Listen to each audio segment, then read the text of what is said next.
Let me wrap this up. I've got about 5 to 6 minutes left. Let me mention 4 things in conclusion. Number 1 is this: apologetics must affirm the value of each of these distinctives without allowing for the monopoly of any. We have a place for the rational. We have a place for the empirical. We have a place for the existential. We have a place for the measure of humanity. When what is man that you're mindful of him? We see the glory that God has poured into us. So we do not take a single strand of epistemology and make it the fist of all of reality. We don't take the empirical method and make it all there is to it. We don't take the rational method. I think John put it very well. There is the logos and the pathos and the ethos. The Christian faith allows for all of these. Where the question is a rational one, we give a rational answer. Where the question is an experiential one, we give an experiential answer to it. So that's the first point. The second point is this: Jesus, when he described himself as the fulfillment of truth which had been spoken in words. He was the embodiment of what the prophets had spoken of. He was the embodiment of what the prophets had spoken of. As long as the church will embody the love of Christ and the truth of Christ and reach out with the love of Christ, people like Matthew Paris will find it inescapable that there is something the gospel has that nothing else actually does. This is the way it should be in our homes, in our marriages, as parents, as students, in our friendships, in our relationships, the embodiment of the truth. If we talk till we are blue in the face about loving our spouses but don't embody it, it doesn't mean very much. And if we talk about the church as caring for the world and not showing it, I used the illustration of a man in Delhi, not this trip, last trip. He was pulling himself along a little box of 4 wheels and I forget the exact description. I think he had only one leg and the other was all plastered up with horrible blood marks on it, and his fingers eroded. He was a pathetic creature of humanity, just pushing himself like that, begging in front of a cinema hall. And I'd walked past him, and then I thought to myself, I can't do that. I turned around, walked back. I took a 100 rupee note in my hand, which probably he would never get. And yet, for me, it was not that much. 100 rupees, a little more than $2. I just crumpled it up, opened his hand, and covered it up so that others wouldn't see it and probably try to take it away from him or something. And when he looked at me in his eyes, he just leaned back like that, and he looked at me and he said, Saab ji, Khuda aapko bahut bhala kare, which literally means, revered sir, may God richly bless you. The voice of God, even in a little charitable act, opens the heart to so much, and you leave such a one in the hands of God and just pray that somehow. It's very interesting. How many of you saw the movie Slumdog Millionaire? If you weren't from India, you'd have missed some of the very important points. Tell you one or two of them. You may have got this one. Did you notice in the movie you couldn't trust anybody? You couldn't trust the judge. You couldn't trust the policeman. Couldn't trust anybody. Did you notice at one point he's asked whose picture is there on a $100 bill? And he answered it. Then he said, whose picture is on a 100 rupee note? And he couldn't answer it. Why do you think that is? It's obvious, isn't it? Somebody from the West likely gave him, as a little boy, a $100 bill. He'd seen a $100 bill. He'd never seen a 100 rupee note. So subtle. It's absolutely brilliant. And therefore, at one point, the young guy says, if it weren't for Ram or Allah, I'd still have my mother. Remember that line? My goodness, I'm surprised that the censors actually let that go. There are blessings in a culture. There are setbacks in a culture. But the embodiment of Christ will always be a liberating influence in any culture. That's why outside the home of Mahatma Gandhi are these words: it is doubtful that the method enjoined by the Mahatma would have succeeded, except that he appealed to the conscience of a Christianized people. So said Bertrand Russell. There is an atheist referring to a pantheist as having succeeded because of the message of the theist. It is doubtful. Well, time is gone, so let me move quickly to the next. Jesus' words of truth corresponded to reality.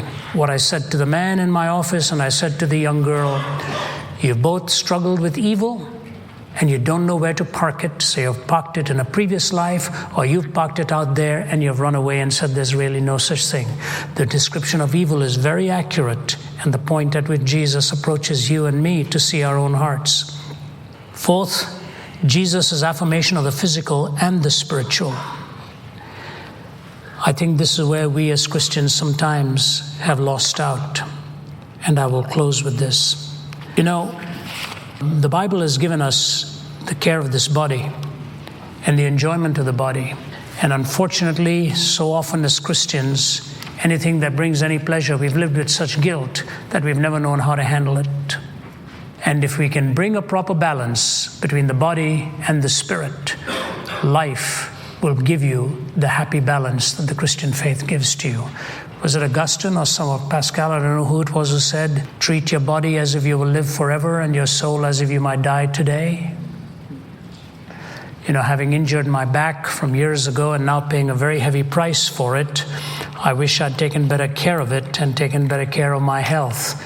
And I challenge you that the challenge for the Christian faith is how to reach people today with the thrill and the delight of living in this physical body, but doing it within the parameters of God's own word and God's own mandate, and celebrating life, not making it look like a monastic existence. And this is where sometimes I think people like Sam Harris and all have gone after us, that we have taken away any thrills and any joys. What they do not know is when you do it God's way, this perpetual novelty. When you do it your way, you end up with a sense of emptiness and a hunger and a loneliness. And so I say to you, the way that I think is forward for this world is for us to truly harness all of technology that is given to us today through music, through wholesome entertainment, through the visual, through the appeal to the eye gate, and bring the counter perspective to a world that only knows how to appeal to the eye gate with seduction and not with wholesomeness. Let me close with these two stories and I'll be through.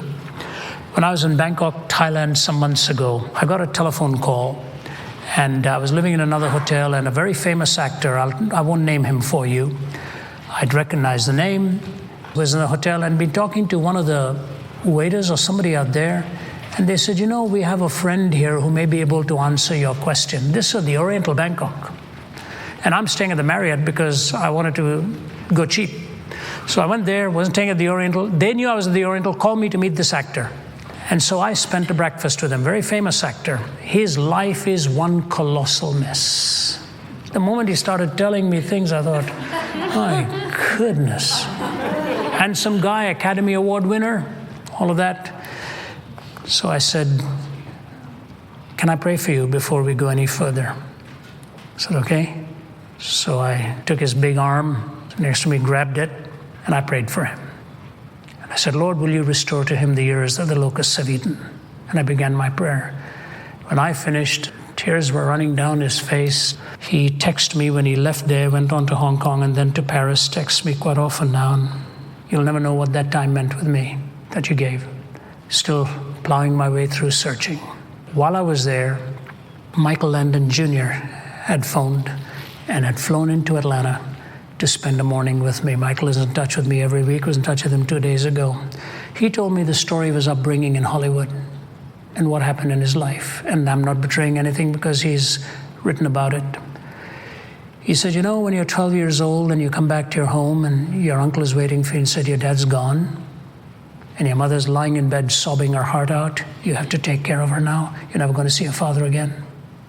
He said, my father, Michael Landon, was my God. And my God was gone.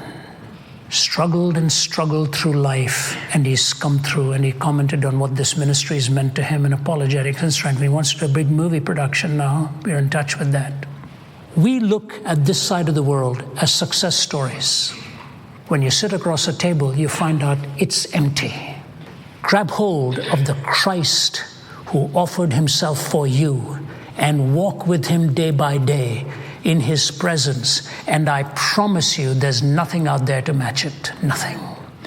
And when you take his word and embody his word and present his word in a way that is so indisputable because it is lived out, the A.N. Wilsons will see the contrast and say, I'm going to march down with my friends in church because, hallelujah, indeed, he is risen. That's exactly what he said. God bless you. I'll leave that with you.